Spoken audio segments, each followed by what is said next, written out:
Have you ever struggled with a painting, how to start it, what to do, and how to end it? I've often been in that situation. And in this video, I will show you my present workflow, how I work with a painting from start till finish. I'm Henrik Scorer, and I'm a painter living in Denmark. Let's get started. First of all, I need a canvas, and there are two major fiber types used to make canvas. It's cotton and linen. Linen is the most durable and also the most expensive, but not necessarily the best canvas for your painting. In this example, I will use a double-depth cotton canvas. The fabric is enforced with nylon strings, which makes it very strong. The first thing I do is to moisten the canvas. I lay it down on two stands and use a so-called muddler. I have a special relationship with the white canvas. I both love it and fear it.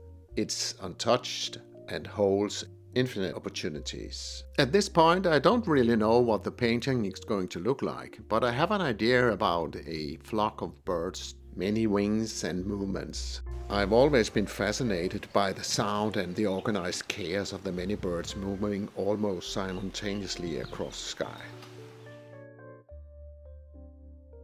I decided in this painting to start with a yellow ochre basis. The reason why I wet the canvas is because then I can sketch on it very quickly without that the moisture is sucked out of the brush like it would be if the canvas was dry. The first strokes are not that important, you just need to get started. I use a small brush and this rubber shaper. Then, when the painting is still wet, I can remove it and create white space. In this way I can form the composition, change if I make mistakes, and slowly build up the structure of the painting. This is really the happy hour of the painting. I can change all the time and slowly find my way into the painting. I can do whatever I like. Everything is wet, so I'll have to dry it now to go on with the painting. And now the birds have already landed on the canvas. I use a hairdryer in order to dry it fast to reduce the blur out of the strokes because the surface is wet. And when it's dry, you can take it and put it up on the easel and for the first time enjoy the painting. I look at the many details I have made and try to find some sort of connection between them. And then I can develop the painting. The writer, Stephen King, talks about how he excavates his story. And I feel it the same way. All the elements of the painting are all there. I just need to pull them up to the surface. Sort of connect the dots and find the relationship between the marks on the canvas I have already made.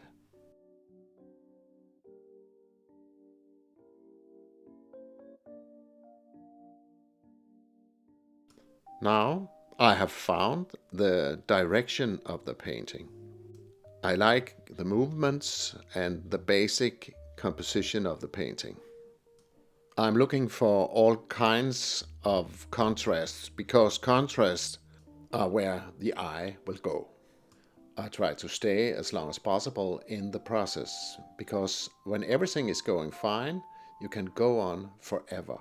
If something is stopping you and you are not able to work around it, you need to take a break because you can get too close to the painting, so close that you are not able to see it anymore. I really enjoy working with the details in a painting. The small shapes, the thin strokes are important for me. A painting like this I will usually work on for 3 or 4 days. This means that I've had to find a way to keep the painting fluent for a long period of time. I use an atomizer and many small bolts of glass I can stack on top of each other so that they will seal each other and keep everything fluent. Eventually they will dry out, so I soak them and leave them in water for a couple of days. The paint will not dissolve but detaches from the glass ball. The brushes I use are small. Beside the smallest one, they are square. I use the sizes 0, 2, 4, 6, 8, 10 and 12. At this stage of the painting, I'm trying to fine-tune everything. I'm looking for a very precise expression, and I try to give the many colored fields a completely uniform coverage and make them shine in a composition full of contrast and complementary colors. As I'm getting closer to the final painting, I try to simplify the composition. It can still be complex, but it must be precise or everything in the right place. Hope you understand what I mean. I'm looking for things to change in order to optimize the composition. And eventually I will run out of opportunities. Nothing more to change.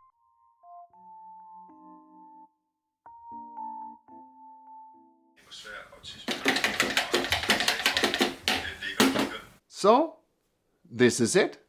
The painting is finished. Or is it? And how do you really know when a painting is finished? In my case, I take it down from the easel and put it up on the wall in my living room. And for a couple of days or maybe a week, I try to find out if I can make changes that will make the painting better. You can always find something to change, but will it be better? In this example, flock of birds, I found out that the yellow base was not the best of decisions. I've had this all through the process of painting. I have seen this background, so it's a quite big step to change the background of the painting. But I decided to do it anyway, and I changed it to 2 shades of my favorite blue color, which is indigo blue. The indigo blue mixes very good with the titanium white. So the painting ended up like this.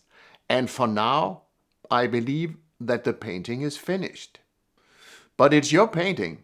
You can change it and change it whatever way you want. And go on do that until you know that you can't make it better. Then it will be finished.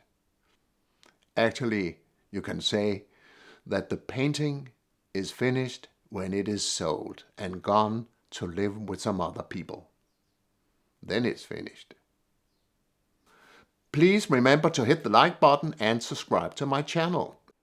Thank you for watching.